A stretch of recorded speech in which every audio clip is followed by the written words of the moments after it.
Estamos iniciando mais um programa Gestão em Debate, aqui na SAT TV a cabo de Ijuí. Vamos aos nossos patrocinadores e depois nós vamos voltar normalmente com o nosso programa. Entre eles, os patrocinadores Esponqueados Veículos, HCI, Deflex Telecom e Governo Federal. E ontem nós tivemos lá na Esponqueado Veículos entrevistando o nosso gerente de lá, o Valdir Weiler.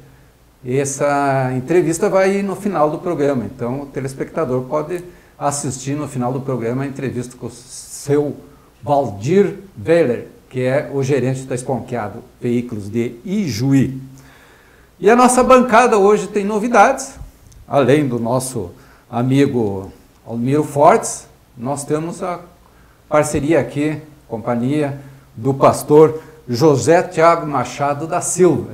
E ele vai se apresentar aqui para os nossos amigos da TV Ijuí, de quanto tempo já está pastoreando essa comunidade de Ijuí, por a sua igreja, onde ele pertence. Obrigado, irmão Francisco, é um prazer estar participando mais uma vez deste programa Gestão em Debate. É uma honra estar aqui com vocês. Muito bem, pastor. E eu quero agora conversar um assunto que foi notícia aí nas redes sociais e também da nossa comunidade de Ijuí, que é um assunto político. Para nós passar um pouco tempo aí, vamos falar de política, né, Almiro? Você que gosta de conversar e entende um pouco de política, vamos lá então com a eleição do novo presidente da Câmara de Vereadores de Ijuí, o vereador Matheus Pompeu de Matos. Gestão 2022, né, que eu desejo como empresário na área de telecomunicações, que ele faça uma ótima gestão frente à Câmara de Vereadores de Ijuí.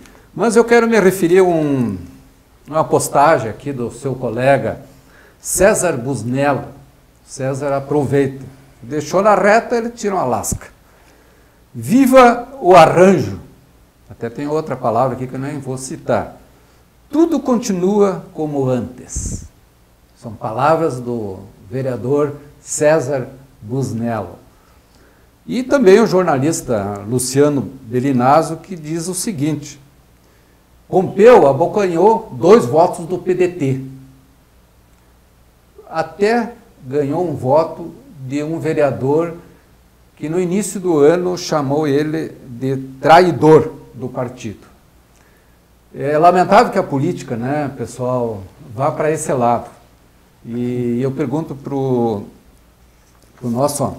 nosso amigo Almiro, o que você tem a dizer sobre essas colocações dessas pessoas que são conhecedoras da política, são pessoas ligadas à comunidade, mas que muitas vezes não se dão o valor de uma palavra de apoio, entendeu? Por exemplo, vão apoiar o presidente que está assumindo aí, né? Eles querem, muitas vezes, tirar uma lasquinha, como é costume aqui do vereador Busnello. Bom, boa noite, Francisco, boa noite, o pastor Tiago, uma satisfação estar dividindo a bancada com o senhor. Boa noite a todos os ouvintes do programa Gestão em Debate. E olha, Francisco, vindo de você, eu sei que é uma pergunta que você sempre nos pega de surpresa, né? Não tem aquela questão de preparação. Olha só, diria o quê? O vereador Matheus Pompeu não tem afinidade, é alguém que se elege pela primeira vez na Câmara de Vereadores. Creio que desde o começo, desde o início dos trabalhos dele, houveram algumas polêmicas envolvendo o nome dele. Respeito o fato dele tomar algumas posições, mas todo posicionamento, toda situação que se toma partido, é lógico, tem um mérito e uma condição de que não vai causar unanimidade, ela vai desgostar alguém.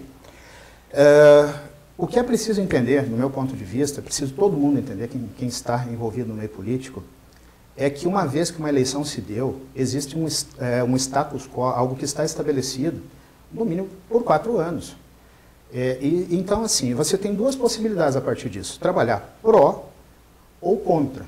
Eu não consigo imaginar alguém que está eleito pelo povo, para representar o povo, representar somente uma parcela. Não, o povo não são os que elegeram A ou B. O povo representa até mesmo aqueles que não quiseram votar. Se omitir. Eu acho que quem se omite tem que aceitar o que a maioria decide. Esse é o ponto. Mas dessa forma, o que nós vamos buscar? Eu espero que o vereador venha como presidente da Câmara, que é uma função importante, ele venha desenvolver um papel de apoio dentro das boas ações que os colegas venham a ter as boas propostas, de forma a buscar o bem comum, fazer a prefeitura andar, é isso que a gente precisa. Ganhou, perdeu, não interessa, está todo mundo no mesmo barco. Eu vou jogar água para eu não vou remar porque o buraco não é do meu lado do barco. Vai todo mundo afundar, é aquela demonstração mais clara. Então o que precisa? Trabalhar junto. Independente do posicionamento político, não vou dizer se concordo, não discordo, não cabe a mim isso, ele assumiu. Eu creio que nesse momento falar algumas palavras como arranjo é uma coisa que fica bastante dúbia, passa a ser perigoso. Governabilidade, o arranjo ele pode ser algo bonito, no sentido de trazer algo, vir a enfeitar, mas se tornou dentro da política, ele toma uma dimensão de palavra que é muito complicada. Hoje, arranjo sugere que exista uma falcatrua, alguma vantagem, alguma coisa nesse sentido. Isso é conhecimento geral, não sou eu que estou afirmando. Então, eu acho que é delicado levar para esse lado, porque isso vai fazer com que existam atritos cada vez maiores. Eu acho que é questão do entendimento, trabalhar em prol da coletividade. O resto são palavras ao vento, eu acho que não tem que agregar mais, não agrega mais nada. Bola para frente, trabalhar todo mundo junto, bobagem. Pastor Tiago, a questão agora é contigo. Vivemos uma situação a nível de, não só de Brasil, mas do mundo todo, que vem de uma pandemia duradoura, assolou vidas e vidas, tirou vidas de inocentes. Aliás, nessas alturas não tem inocente. Nessas alturas, quem manda é o poder do vírus. Mas eu pergunto para o pastor, pergunto o seguinte, pastor, tanto o judiciário, executivo, legislativo, você vê o abuso de altos salários e são diárias, são vantagens, entendeu? E o senhor que trabalha com a pobreza, o senhor que trabalha com a família pobre, o senhor que sabe do problema lá daquela família, entendeu? Vendo esses absurdos, entendeu? O que o senhor fala, né, no momento de dor, de desespero de certas famílias, entendeu? Que não tem saída, né? O que o senhor leva de conforto nesse momento, vendo todas essas barbaridades em termos de abuso de poder que existe no nosso país? Como o senhor coloca isso aí para esse cidadão? Bom, primeiramente eu quero cumprimentar os ouvintes do programa Gestão e Debate e mais uma vez ressaltar que é uma alegria estar aqui com vocês, né, dividir a bancada aqui e poder contribuir de alguma forma. E eu vejo o seguinte, eu até ouvi uma frase: a pandemia veio para nos ensinar e nos mostrar muitas coisas. Aquele que tem o amor no coração, aquele que tem o amor de Deus no coração, ele pôde demonstrar nesse contexto de pandemia, ajudando os menos necessitados, né? Os que são necessitados, contribuindo, né? Ajudando, enfim, famílias carentes. E aquelas pessoas que não têm o amor no coração, demonstrando como tem demonstrado, né, não tem empatia, amor ao próximo, não tem amor a Deus e nem amor ao próximo, né? Porque falar que amar a Deus e não amar o próximo, principalmente nessa situação, a gente já revela o seu caráter, não é verdade? Então, eu ouvi uma frase até e me chocou essa frase. A pessoa dizia assim para mim: olha, a pandemia veio para mostrar que as pessoas, aliás, as pessoas boas ficaram mais boas. E as pessoas más ou as pessoas ruins ficaram mais ruins ainda, porque aproveitaram a situação para tirar proveito, não é verdade? Para ter um ganho secundário em cima de tudo isso. A gente tem visto isso. a gente tem acompanhado na mídia, e a gente tem acompanhado de perto, como o senhor falou, irmão Francisco, a situação das famílias. Então, Deus nos dá a oportunidade de a gente mostrar através das nossas obras a fé que realmente a gente tanto fala, que segue na igreja. Muito bem, nós tivemos uma operação da Brigada Militar no dia de ontem, onde foi feito apreensões de entorpecentes. Foi feita uma grande apreensão, inclusive de crack já pronto, com 1000 e poucas buchinhas já pronta para consumo. Foi feita a apreensão aqui dentro da cidade de Ijuí e também foi feita uma apreensão de entorpecentes que vinha de Santo Ângelo. Até foi um menor que estava transportando esses entorpecentes. Mas, com certeza, conforme informou a polícia, a Brigada Militar, esses entorpecentes vinham para uma facção. O que eu acho estranho, assim, que não foi identificado qual é a facção, a polícia deve saber qual é a facção que vinha, para qual é a facção que vinha esse entorpecente. E o trabalho da Brigada Militar de Ijuí é excelente, sem dúvida alguma, né? Em cima do combate ao crime organizado, o narcotráfico, né? Mas eu pergunto agora para o meu companheiro aqui de bancada, o Almiro Fortes, até quando nós podemos ainda controlar a situação que hoje vivemos com essa juventude, com esse poderio das facções? Até quando, Almiro, tu entende que a gente pode levar sob controle, se um dia não vai disparar isso e as forças policiais não ter mais condições de combater? Olha, Francisco, o que eu vejo, há 20 anos atrás, nós já tratávamos de uma questão, embora fossem outras drogas, outro nível de violência, enfim, associada às drogas, a gente também dizia que estava saindo fora de controle. Então, é um problema que ele vem já de muito tempo, ele se acentuou nos últimos 20 anos, isso tem a ver muito com as políticas públicas que foram adotadas em relação à segurança pública. E o que acontece? Falando do nosso panorama local. Você fez a referência que não foi divulgada a questão, eu preciso fazer esse dado, a resposta disso eu tenho, que não foi divulgado qual a facção. Isso muitas vezes se deve porque uma informação que você leva à mídia, ela vem a atrapalhar logo ali na frente todo um processo que está correndo investigatório, que ocorre paralelo a isso. Uma vez presos alguns indivíduos, é lógico, se aprende de celulares, alguns entregam, fazem delação e aí se forma. É a maneira que a polícia tem de chegar e identificar. Então, divulgando algumas informações estrategicamente não é algo positivo. Mas aqui, eu posso dizer também da realidade local. Nós temos em Ijuí uma das polícias militares mais combativas do estado. Isso são dados. Eu tenho comigo os dados de várias cidades, das maiores. Só não é mais combativa, por quê? Porque muitas vezes a estrutura que está por trás, de efetivo, a questão da inteligência, aparelhamento, aparelhos eletrônicos, enfim, e as condições legais de você fazer, por exemplo, uma escuta, um grampo telefônico, isso é muito moroso, isso é muito burocrático e tem que ser feito dentro da condição legal. Então essas burocracias e também a falta de efetivo e de equipamentos atrapalha que sejam feitas ainda mais prisões, seja combativo de forma mais efetiva. Isso aí só vai mudar com uma política regulatória diferente, apoio da população, mas principalmente a curto prazo, para tentar diminuir essa condição que precisa. Aumentar o efetivo e dar condições para as polícias trabalharem.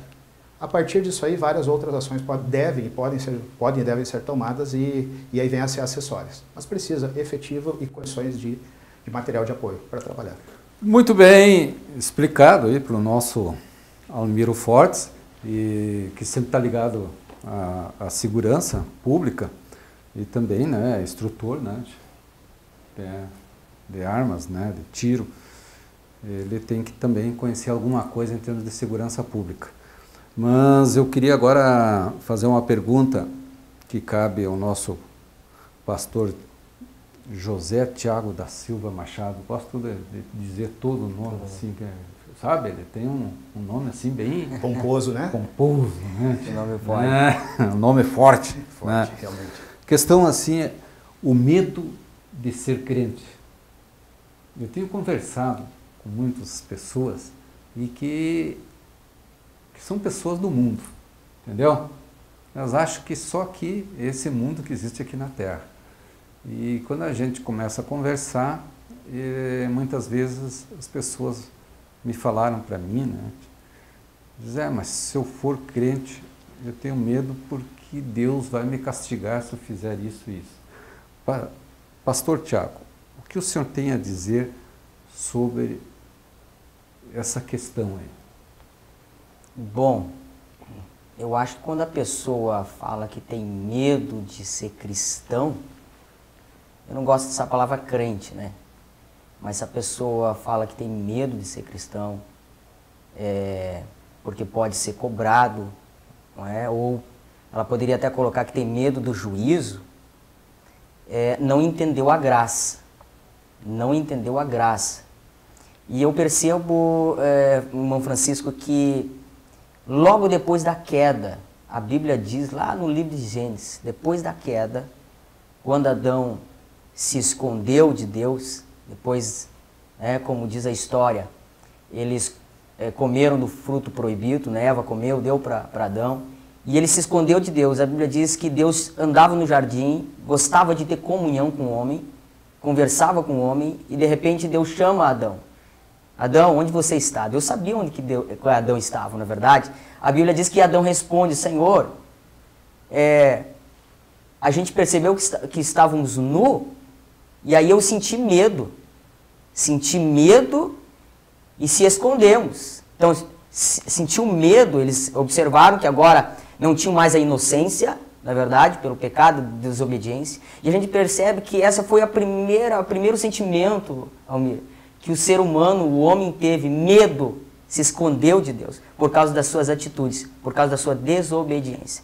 Agora, um detalhe muito importante, é pouco o nosso tempo para falar sobre esse tema, porque a princípio a gente fala, porque eu tenho medo de ser crente, eu tenho medo de ir para a igreja, eu tenho medo de ser cristão, eu tenho medo de me entregar para Deus, não é verdade? A Bíblia fala sobre isso, fala do medo e fala do temor, e é uma coisa que eu quero deixar bem claro aqui para o ouvinte, temor e medo é muito diferente, embora o nosso dicionário vai lá explicar, né, que temor, até eu tinha anotado aqui, é um substantivo masculino da língua portuguesa, e ele usa para definir o efeito de temer, ou seja, medo, receio, pavor, terror, a respeito de alguma coisa. E a Bíblia fala sobre o temor, mas o temor do Senhor é um benefício. O salmista fala lá no Salmo 111:10, o temor do Senhor é o princípio da sabedoria. Bom entendimento tem todos os que cumprem os seus mandamentos, e o seu louvor permanece para sempre. Provérbios 1:7 diz também, o temor do Senhor é o princípio do conhecimento, mas os insensatos desprezam a sabedoria e a instrução. Usamos então aqui, a gente percebe que a sabedoria e o conhecimento começam com o temor de Deus. E temor não é medo de Deus, temor é um respeito, temor é reverenciar, temor é obedecê-lo. Temor, eu até posso colocar que temer a Deus é submetê-lo, sabe? É viver os preceitos que Ele nos deixou. E isso nos traz benefício. Agora, medo, a Bíblia vai falar lá no livro de 1 João, até deixei a Bíblia aberta aqui, que ele vai falar o seguinte, não há medo no amor. Ao contrário, o amor alcançou o seu objetivo e expulsa o medo. Então, quando eu falei, irmão Francisco, que a pessoa que fala que tem medo de ser cristão, não entendeu a graça. Às vezes fica fixado num sistema religioso que para ser cristão tem que simplesmente cumprir um rito religioso, e não é isso, é você abrir o coração. Como Deus, eu falei, usei Adão, Deus deu tempo para Adão, quando ele chama Adão, ele sabia onde Adão estava, mas ele deu tempo para Adão dizer, Senhor, estou aqui e eu desobedeci. Sabe, Almira usou antes uma palavra que falava, a pessoa usa para se justificar, uma falta, para justificar, digamos assim, o seu erro. E com Deus não funciona dessa forma. Entende? Então não existe uma auto-justificativa com Deus. A pessoa, ele tinha a oportunidade de dizer, Senhor, fui eu. O que ele fez? Ele disse, foi ela. Ele justificou, colocando a culpa no outro, quando o ser humano tem que dizer, Senhor, não vivo sem você. Senhor, eu preciso de você. Senhor, é isso que eu preciso. Aí o que acontece, irmão Francisco? Esse é o verdadeiro amor, que quando a gente se coloca diante de Deus, aí Deus tira todo o medo. Eu acho que o medo é uma falta de maturidade, medo de servir a Cristo. Embora o medo nos trava, nos deixa talvez na inércia, o medo na nossa vida, no dia a dia, nos impede de fazer muitas coisas. E o medo também, nessa visão espiritual, nos impede de se aproximar de Deus e de viver uma vida plena. Muito bem, pastor. Almiro, nós temos aí quase 50 municípios em situação de emergência devido à estiagem, né? E Juí ainda não houve o decreto, né? Acho que está na hora. Será que está na hora ou ainda o prefeito está segurando alguma informação a mais? Olha, para haver um decreto sobre estado de emergência, existem alguns dados técnicos que devem ser respeitados, que aí são a última chuva, quantidade de volume de chuva, um estudo, mesmo que superficial, nesse momento não tem como fazer um estudo mais efetivo, do impacto econômico que isso representa dentro do município para haver o decreto. Por que isso? Seria simples, vamos decretar. Existem alguns outros fatores que são atrelados a isso. Por exemplo, algumas determinações legais que deixam de ser cumpridas, alguns quesitos de compromissos financeiros para se colocar prorrogação, impedimento, colocar não pagamento ou até mesmo buscar algum seguro em função disso. Eu creio que, de uma maneira geral, a nossa situação está muito delicada, mas também creio que o prefeito não deve estar desatento a isso. Seria esperar muito pouco dele. Eu acredito que ele deve estar atento a isso, e se não aconteceu ainda, os dados aí devem estar sendo todos eles montados, juntados, né, para que seja tomada alguma atitude em breve. O Estado realmente, a situação geral está muito ruim. Pessoal, não é uma queixa, existem outros anos que as pessoas dizem assim, está ruim, existe um conceito, era conceitual, o agricultor se queixar, felizmente se tirou isso, é muito feio, né? Acho que vai ser ruim, não. O agricultor hoje está bem mais consciente do valor que ele tem dentro da sociedade, dentro da cadeia de produção, a importância que ele tem. Então ele parou de ser aquela figura que fica dizendo que ia ser pouco ali com medo de dar um proagro que fosse mal interpretado e mal ressarcido. Não, hoje o agricultor é consciente, os dados são muito mais fáceis de ser captados. Então, quando você vê um grande número de pessoas conscientes, você sai aí aos arredores e vê o estado que estão as lavouras, sim, é preocupante, Francisco. Eu acho que deve ter ser dada atenção, deve estar sendo providenciado. O nosso entrevistado de hoje, na SAT TV Ijuí, é o senhor Valdir Weiler, gerente da loja Esponqueado Veículos de Ijuí. E eu quero perguntar para o senhor Valdir, temos uma seca aí, encarando uma seca que está assolando a nossa região. E essa queda na produção se vem a afetar o mercado de carros novos. E quem pode nos dizer isso seria o seu Valdir. Contigo, seu Valdir. Com certeza, né? Nossa região é extremamente agro, né? Aliás, o agro que empurra tudo, né? A economia nessa região, e vem nos afetar diretamente essa seca aí, né? Nós esperamos que em breve comece a chover e tudo se resolva novamente. Até porque a gente vem com anos bons aí, né? Então pode haver um equilíbrio logo aqui no futuro próximo. Seu Valdir, também teve aí um problema sério, vamos dizer, para vocês que são vendedores, né, e o senhor como gerente da loja, a falta de mercadorias, a falta de carros novos. Isso também causou um empecilho grande aí para fazer bons negócios. Com certeza, isso foi o que mais impactou, né, nesse último ano, né, ou nesses últimos 2 anos, depois após pandemia, né, ou durante a pandemia, foi a falta de componentes, né, que vem da China e da Taiwan, e principalmente os chips, né, dos carros também, e teve que ter toda uma adaptação, né, de novos modelos, novos conceitos aí talvez retornar um pouquinho no passado, mas agora com o futuro aí normalizando, a gente volta tudo de novo. Chegando ao final de mais um ano, né, seu Valdir, sempre o consumidor busca veículos que estão em promoção ou lançamento. O que a gente tem hoje aqui na Esponqueado Veículos para os seus clientes? Nosso principal lançamento aí foi a Z71, né? Uma nova versão da S10, exatamente igual a Colorado, né, dos Estados Unidos. É mais uma gama aí que veio nos ajudarem nas vendas. E hoje nosso carro-chefe, né, o Onix, que é fabricado em Gravataí, que voltou também aí em força máxima e vai voltar também a ser o mais vendido na América Latina novamente, no futuro bem próximo. E também o nosso carro-chefe hoje é a Tracker, né? A Tracker, um conceito novo, um carro super seguro, uma mini SUV, né? Que hoje ela é campeã de vendas desde que foi lançada e parou um pouco, voltou e já é líder novamente. Eu gostaria que o seu Valdir deixasse uma mensagem de final de ano aí para seus clientes, aí, seus amigos de Ijuí e da região.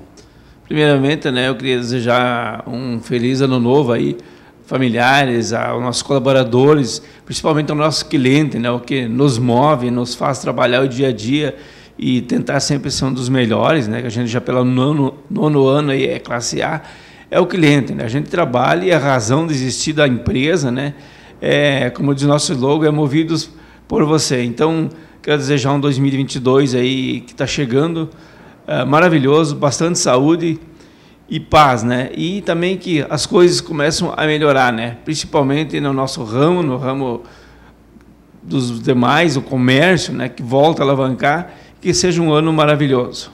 Muito bem, estamos chegando ao final de mais um programa Gestão em Debates. E eu quero agradecer meus companheiros de bancada, Almiro Fortes, quero agradecer também o pastor Tiago José da Silva Machado, e eu gostaria de ver as considerações final aí da parte do pastor e também do Almiro. Primeiro, pastor Tiago. Bom, eu agradeço mais uma vez, né, a oportunidade. E só complementando a última pergunta, que foi direcionada à minha pessoa, o medo deve ficar no coração daqueles que não têm Cristo. Quem conhece a Bíblia sabe que o Deus do Antigo Testamento é o mesmo Deus do Novo Testamento.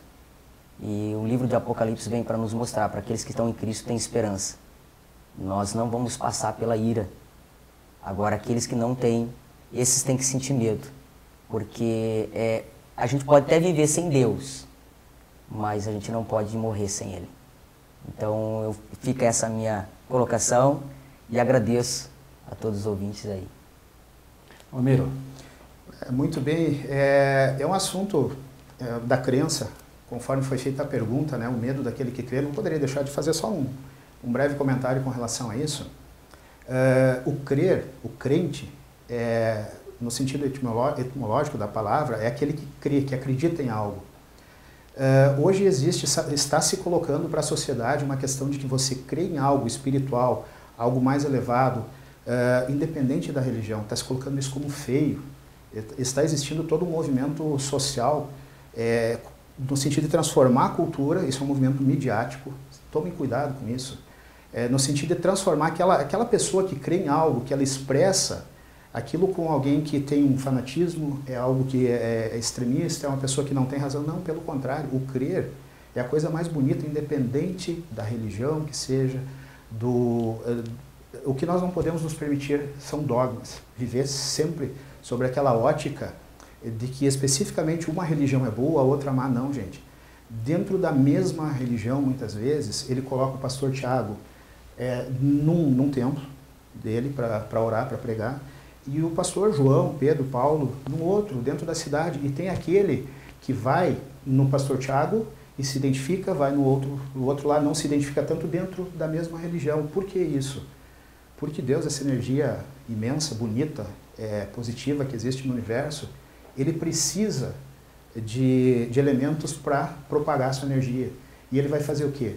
Vai trazer pessoas que vão entender a energia dele, a bondade dele através da palavra do pastor Tiago, do pastor Pedro, João, Paulo, Isso, então, aí se falar que o ser crente é feio é ter esse tipo de preconceito.